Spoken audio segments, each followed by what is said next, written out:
Nandito na po yung request mo. Sabay silang napatingin sa gawin ni Romeo. Nakasalukuyang nakalusot ang ulo sa nakaawang na pintuan ng opisina. Katatapos lang nilang kumain at kasalukuyan na naghahanda para sa monthly meeting ng kumpanya. Ang alin? Nagtatakang tanong ni Marlo. Yung dugo na ni-request niyo po mula sa blood bank. Namumulang mukha ni Veronica na tiningnan si Marlo. Nagtatanong ang kanyang mga mata. Saka palang naalala ni Marlo ang kalokohan niya. Ilagay mo na muna sa freezer, utos niya kay Romeo. Waring natatakot naman ito na pumasok sa kanyang opisina. Oh, bakit ganyan ang mukha mo? Tanong niya rito. Sir, wala naman kayong lahing vampira, hindi ba? Tangina, ano bang pinagsasabi mo? Inis niyang tanong rito. Mabilis nitong pinasok ang ilang bags ng dugo sa freezer. Wala po sir, alis na po ako. Kumaripas ito ng takbo, palabas ng kanyang opisina. Ano ba kasing pumasok sa utak mo't nag-order ka ng dugo sa blood bank? Naiinis na tanong ni Veronica. Akala ko ba kailangan mo ng dugo? Sagot ni Marlo. Bakit? Sinabi ko ba? Oo, kanina tinanong kita kung gusto mong mag-order ako ng dugo. Sabi mo oo. Katuwiran nito. Sinabi ko ba yun? Sandaling inalala ni Veronica ang sinabi niya kanina. Umangat siya ng mukha at inis na tinapunan ng tingin si Marlo. Nang aasar ka lang eh. Lalo siyang niinis nang makitang ngumis ito. Ewan ko sa'yo. O ayan ang mga files na kailangan mo sa meeting. Nilapag niya ilang folder sa ibabaw ng table nito. Akmang tatalikod na siya nang hapitin ito ang kanyang bewang. Diba, sabi mo, sasamahan mo ako sa meeting? Namumungay ang mga mata nito habang nakatingin sa kanya. Kanina yun, nagbago ng isip ko. Kumawala siya sa pagkahawak nito, ngunit agad naman siyang nayakap. Sunshine, kanina pa ako nang gigigil sa kasungitan mo. Konti na lang, kakainin ko na talaga yung... Huminto muna ito sa pagsasalita bago idinagdag. Yang dinuguan mo. Iyak! Ang baboy mo! Bahagya niya itong tinulak sa dibdib. Pumalatak ng tawa si Marlo dahil sa reaksyon ni Veronica. Bago pa man siya makapalag ay binuhat na siya nito at kinagat-kagat sa leeg na parang vampira. Nakikiliti naman siya kaya napahagikik ito habang sumisigaw. Marlo, stop it! Ano ba? Uubusin ko ang dugo mo. Kunwaring vampira siya na tinatakot si Veronica habang sinisip-sip ang leeg nito. Sir, nasa loob na po ng meeting. Hindi na natapos ni Romeo ang sasabihin nang makita ang boss sa ginagawa sa leeg ni Veronica. Napangiwi siya. Mukhang nakumpirma nga niya na vampira ang boss niya. Saka palang binitawan ni Marlo si Veronica nang mapansin si Romeo sa labas ng pintuan. Nahihiya siya na pumasok sa loob ng silid upang puntahan si Maverick. What? Halatang pagkainis sa mukha ni Marlo habang nakatingin kay Romeo na tulala pa rin hanggang ngayon. Wala Mr. President. I want to inform you that the meeting will start after a minute. Sandali muna itong yumuko bago nagpaalam. Pinuntahan niya sa loob si Veronica matapos umalis ni Romeo. Cam, ipapakalala kita sa kanila. Pero paano si Marvy?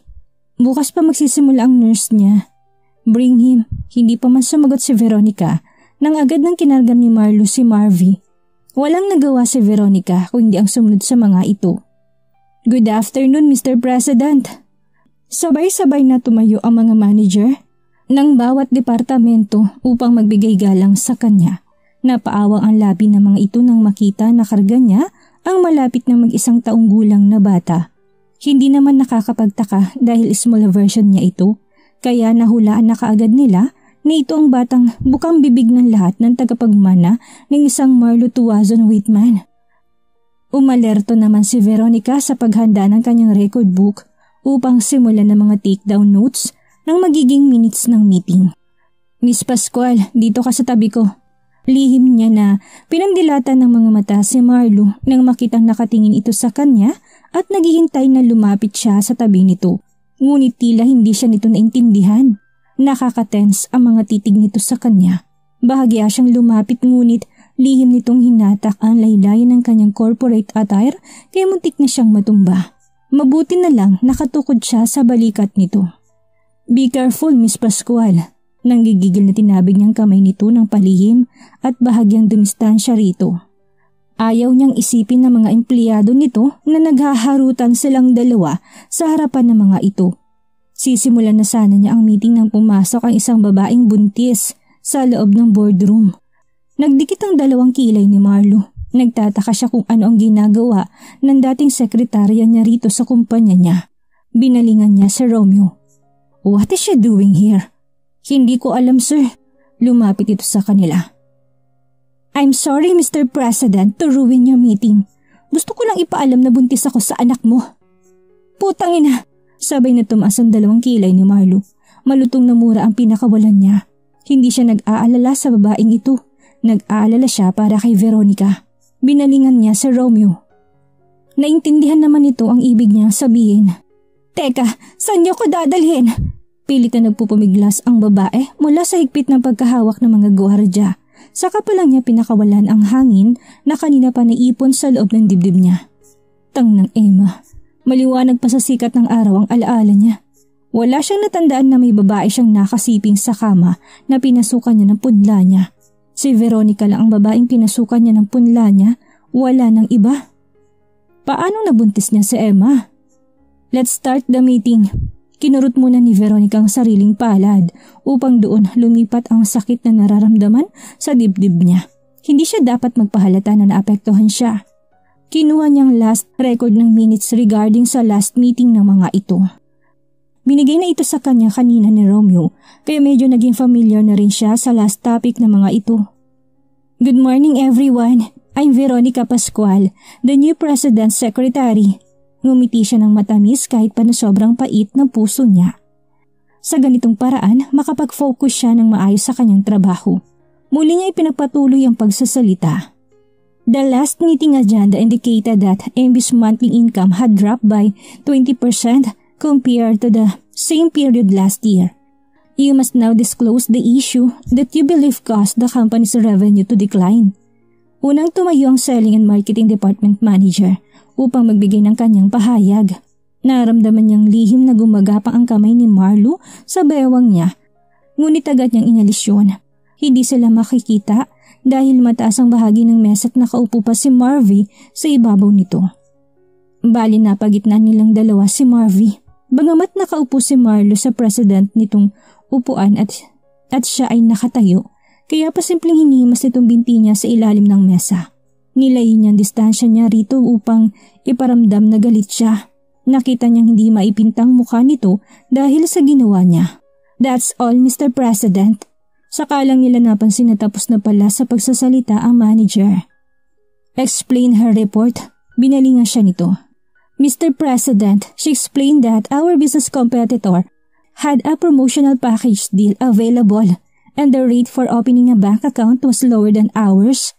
As a result, they were able to attract customers who should have been ours. Nanatili na nakatitig si Marlo kay Veronica habang nagsasalita ito. Shit, hindi siya makapag-focus ng maayos sa reporting ngayong araw hanggat ganitong pakikitungo ni Veronica sa kanya. Alam niyang nagtatapang-tapangan lang ito sa harap ng mga empleyado niya, ngunit ang totoo, galit ito sa kanya. Kailangan niya magpaliwanag. Mr. President, nakabalik siya sa sarili niya nang marinig ang boses ni Veronica. Tangina, mura niya sa sarili. I want to postpone this meeting. You may leave now. Napaawang ang labi ng lahat dahil sa narinig. Ngunit meron namang natutuwa dahil hindi na sila magigisa ng kanilang boss kapag hindi nagustuhan ang kanilang report. Akmang kukunin na rin ni Veronica si Marvy upang lumbas na rin ng bigla niyang pinigilan ng kamay nito. I can explain. Nagkatinginan silang dalawa at ramdam niyang galit sa mga mata nito. Si Marvy lang at ikaw sa buhay ko. Lihim na pinahid ni Veronica ang mga luha niya. Gusto ko nang umuwi. Naghihirap ang loob niya ngayon. Nagbuga si Marlo ng hangin. Fine, let's talk at home. Sunshine, maniwala ka, hindi ko talaga siya binuntis. Parang gusto na niyang lumuhod para lang maniwala ito sa kanya. Padabog nitong sinarang pintuan ng kotse at mabilis ang mga hakbang na pumasok sa loob ng masyon. Karga nito si Marvy na ngaytuwang-tuwa habang nakatingin sa kanya. Akala yata ng anak niya, naghaharutan at naghahabulan sila. Ngunit ang totoo, naghahabol siya sa mag-ina niya para lang maintindihan ni Veronica ang paliwanag niya. Boss, tumatawag si Master. Salubong sa kanya ng tauhan nang makapasok na siya sa mansyon. Sabihin mo mamaya na, tatawagan ko siya. Tinabi niyang kamay ng kanyang tauhan na may hawak na telepono. Patuloy siya sa paghahabol kay Veronica, papasok ng kanilang silid. Anong ginagawa mo? Mabilis niyang hinablot ang mga damit na pinapasok nito sa loob ng luggage.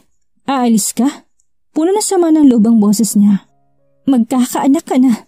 Mahinang sagot nito at muling hinablot sa kanya ang mga damit, ngunit hindi niya yun binigay. Ilang beses ko bang sasabihin sa'yo na hindi ko anak yun? Hinarap siya nito. Hindi mo anak? Paano ka nakakasiguro na hindi mo anak yun? Wala bang nangyari sa inyo para sabihin mo yan? Natigilan siya. Hindi siya nakasagot. See? Hindi ka makasagot dahil may nangyari sa inyo, hindi ba? Oo, may nangyari sa amin. Pero sinigurado kong hindi ko pinasok sa kanya. Tangina mo, Marlo. Huwag mo kong gawing tanga dahil kilala kita. Simula. Bullshit. Galit na sigaw niya dahilan upang masindakit at matigil sa pagsasalita. Inangat niya mukha nito upang tumingin sa kanya. Ngumiti siya ng may pagkadismaya. You know me? Really ha? Kung kilala mo ko, bakit ganyan ka kung umakto? Kilala mo ko ngunit bakit hanggang ngayon hindi ko pa rin nagawang idikdik dyan sa puso mo na ikaw lang babaeng mahal ko? Tangina! Sandali sila nagkatitigan ng kapwa na may namumuong luha sa kanilang mga mata. Si Veronica ang unang sumuko. Umupo ito sa kama at tuluyang umiyak. Kahit siya hindi rin mapigilan ang pagbagsak ng luha niya. Veronica, hindi kita masisisi kung simulat sa pool pa lang ganyan ang pagkakilala mo sa akin na isa kong playboy. Aaminin ko, bunga si Emma na mga panahon na gusto kitang kalimutan. Lahat ng mga babaeng lumalapit sa akin pinapatulan ko dahil desperado na akong burahin ka dito sa puso ko. Ngunit buisit, hindi ko magawa dahil heto ako ngayon. Mas madaling kalimutan ang lahat ng ginawa mo sa akin kaysa ang kalimutan ka. Hinimas niyang batok at nagbuga ng hangin. Muli niya itong tiningnan na kasalukuyang nakayukot patuloy sa pag-iyak. Sinasabi mong kilala mo ko? Hindi pa, Veronica. Dahil kung kilala mo na ako, dapat alam mo na sa sarili mong mahal kita. Sa lahat ng babaeng nakasiping ko sa kama, ikaw lang ang tanging babaeng pinili kong maging ina ng mga anak ko. Lahat sila hindi ko nagawang pasukan ng punla ko dahil isa lang ang babaeng gusto kong maging asawa at ikaw yun. Binigyan niya ng diin ang huling sinabi. Napagawin naman ang atensyon niya sa luggage nito na nakabalandra sa kama. Pakaramdam niya, bumalik sa kanyang alaalang lahat ng mga ginawa nitong pag-iwan sa kanya. Sa galit niya, mabilis niyang kinuha ang luggage na yun at galit na inampas sa sahig. Gusto mong umalis? Sige, umalis ka. Total diyan ka naman magaling eh. Lagi mo kong iniiwanan sa tuwing may problema tayo. Hindi pa siya nakontento. Pinasukan na ng demonyo utak niya. Muli niya dinampot ang luggage at galit niya hinagis yun sa kung saan.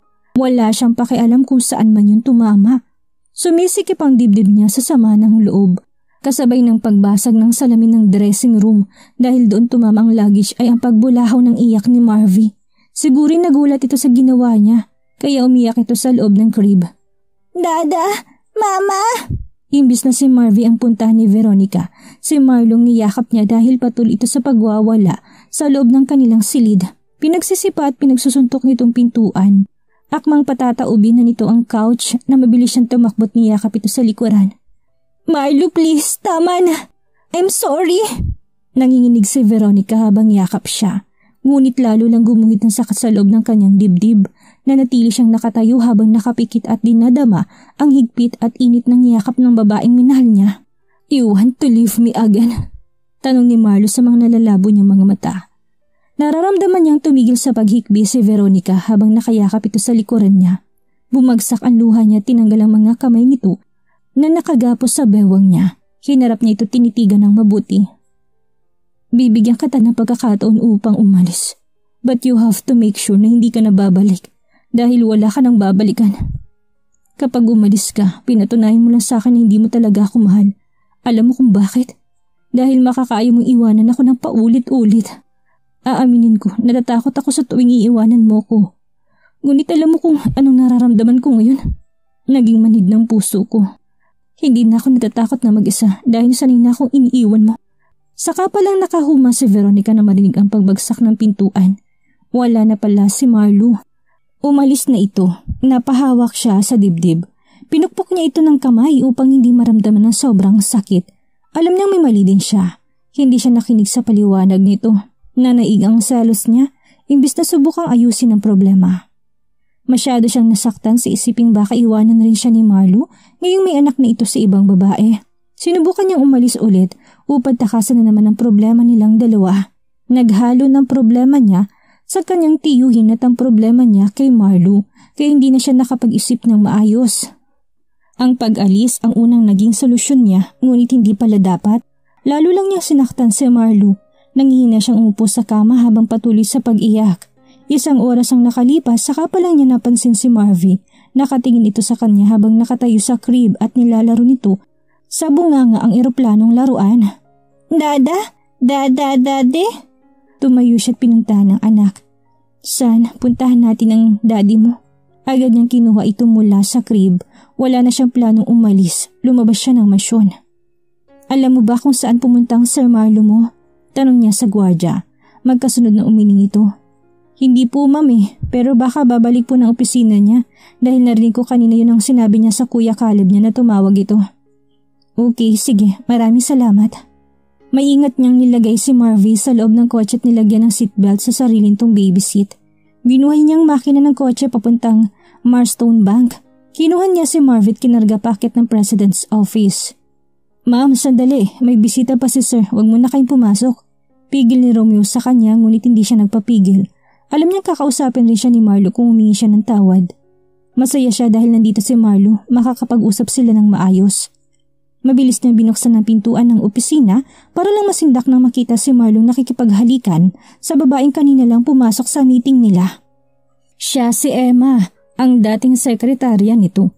Nakaupo ito sa ibabaw ng mga hita ni Marlo habang nakataas ang bestida nito. Napapaungol pa ito habang nakasabunot ang mga kamay sa buhok ni Marlo. Habang si Marlo na natili na nakapikit at nakasandal sa sariling swivel chair nito, ang mga kamay nito nakahawak sa bewang ng babae. Biglang sumikip ang pakaramdam niya. Ito bang sinasabi ni Marlo na pampalipas oras niya? Daddy? Nagdilat na mga mata si Marlo nang marinig ang boses ng anak niya. Marvy? Veronica? Nanlaking mga mata niya. Tinulak niya si Emma at mabilis na tumayo nang makitang mapait na ngiting pinakawala ni Veronica. Shoot! Mura niya sa sarili. Veronica! Sigaw niya at hinabol ito. Papasok na sana ito sa elevator ngunit agad niya yung pinigilan. Mabilis na nagpahid ng luha si Veronica at tinitigan si Marlo. Hindi siya nagsalita. Hinayaan niya itong magpaliwanag. Veronica, tanging sambit nito. Gusto niya itong hawakan sa pisngi ngunit nanatiling nakalutang sa hangin ng mga kamay niya.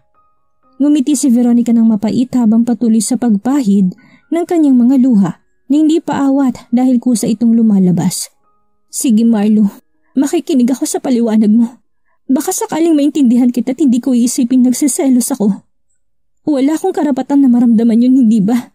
Dahil in the first place, ako ang nang-iwan. Ako tong takot na pakawalan ka, ngunit paulit-ulit kitang iniiwan dahil marupok ako. Sige, makikinig ako. Veronica, I'm sorry. Ang nakita ko, bunga lamang ng dahilan mo na gusto mo akong kalimutan, hindi ba? Gustong-gusto mo na akong burahin sa buhay mo. Nakuyom ni Marlo ang kamao. Tama si Veronica. Binalik lang nito sa kanyang sinabi niya kanina. Hindi na magawang pahiran ni Veronica ang mga luha niya. Bahagya siyang tumango bilang pagsang-ayon sa pananahimik ni Marlo. Maaring hindi pa kita kilala, ngunit naintindihan kita. Ramdam na ramdam kong totoong pagmamahal mo, Marlo. Ginawa mo lang yan dahil sa sobrang pagmamahal mo sa akin. Yung tipong gustong-gusto mo na akong kalimutan dahil nasasaktan na kita. Siguro nga manhid ng puso mo ngayon sakaling piliin ko ulit na iwan ka. Kasi... Tumigil muna siya sa pagsasalita dahil nahihirapan na siyang huminga. Muli niyang dinagdag habang umiiyak.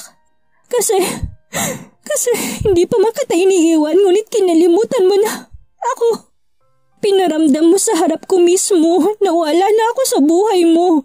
Kaya kung ako man ang nagtulak sa'yo para gawin mo to, I'm sorry. Ipinagdarasal ko na sana mabilis mo kong kalimutan upang sa muling pagkrus ng landas natin, hindi na tayo nasasaktan sa isa't isa. Agad na siyang pumasok sa elevator at sinara ito. Saka palang natauhan si Marlo nang magsara ang elevator. Veronica! Shit! Sunod-sunod niyang hinampas ang elevator sa sobrang pagsisisi niya. Sir, I'm sorry. Hindi ko nagawang pigilan si Ma'am Veronica ang pumasok sa opisina mo. Tangina mo! Sanghal niya kay Romeo lumapit ito. Wala siyang pagbuntunan ng galit niya. Ah! Tangina! Sinipa niyang elevator. Gusto niyang habulin si Veronica. Ngunit paano niya gagawin yun? Kung siyang may mali, sarili lang niyan dapat niyang sisihin. Walang hiya talagang lalaki niyan. Crush ko pa naman sana siya. Natutup ni Samantha ang bibig dahil sa huling sinabi niya. Nasulyapan kasi niyang masakit ang tingin sa kanya ng asawa. I mean, nagustuhan ko pa naman sana siya para sa'yo dahil akala kong perfect niya maging asawa. Yan bang sinasabi mong perpektong lalaki? Nagka-problema lang sila ng asawa niya. Binaling na sa ibang sama ng loob. Hindi dapat ganun. Galit niyang binalingan ng asawa na sumabat ito sa usapan nila ni Veronica. Bakit? Ikaw din naman ah. Nahuli rin kitang nakaraan na may kachat kang ibang babae. Honey, chat lang yun. Hindi ako actual na nakikipagkantutan doon. Sus Mariosep Arvin, ang bunganga mo. Hindi ka na nahiya kay Veronica? Saway niya sa asawa.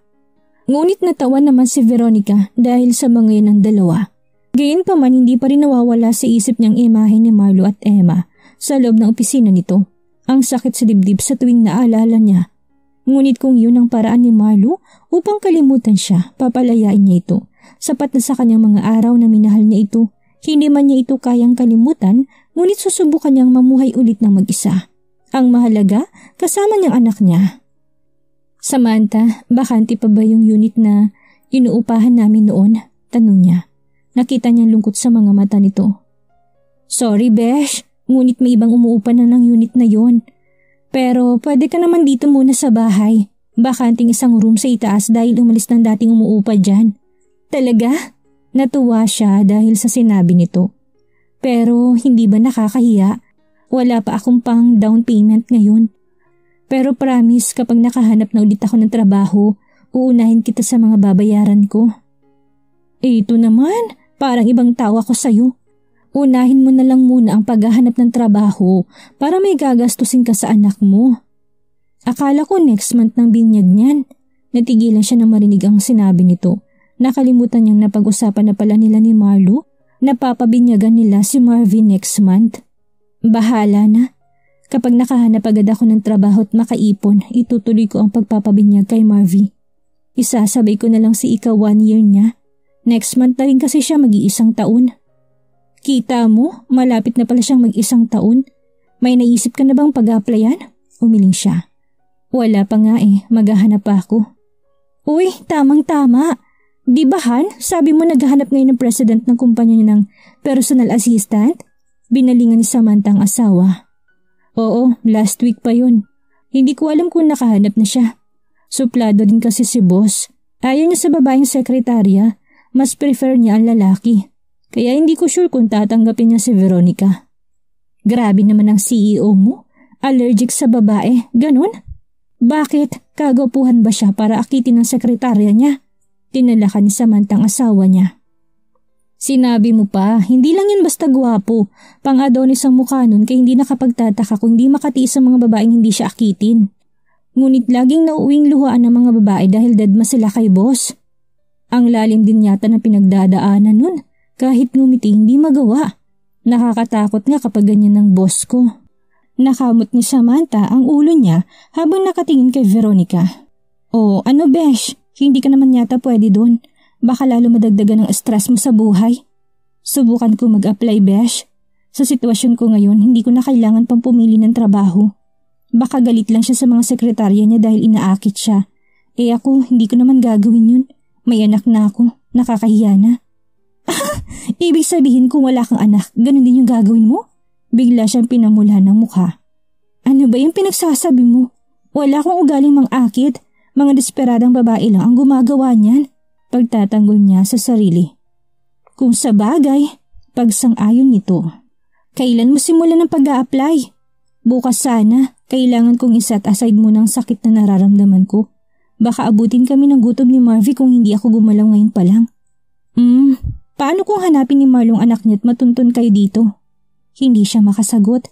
Nahulog siya sa malalim na pag-iisip. Hindi nga kami pwedeng mamalagi dito, Besh. Matutuntun kami ni Marlo, sagot niya. Teka, may naisip akong pwede niyong rentahan. Isang bahay yun malapit lang sa opisina ni Arvin. Di ba, Han? Binalingan mo din itong asawa na kasalukuyan nagluluto sa kusina. Hindi pa naman siya sigurado kung matatanggap siya sa kanya na problemahin ng titira niya kapag may trabaho na siya. May point naman. Umismid si Samantha sa sagot ng asawa niya. Kapag natanggap ako, Besh, pwede mo ba ako samahan sa bahay na sinasabi mo? Tanong ni Veronica. Para nagkaroon siya ng interest na magtago kay Marlo. Paano nga kung kukunin ito si Marvy sa kanya? Oo sige, ikaw pa ba? Kinabukasan, maaga pa naghahanda na siya para sa pag-a-apply ng trabaho. Pangilang apply na niya ito. Sana swertehin na siya. Hindi siya siniswerte sa kumpanya ni Marlo. Sana naman ngayon makahanap na siya ng matinong trabaho na sapat upang buhayin ng anak niya.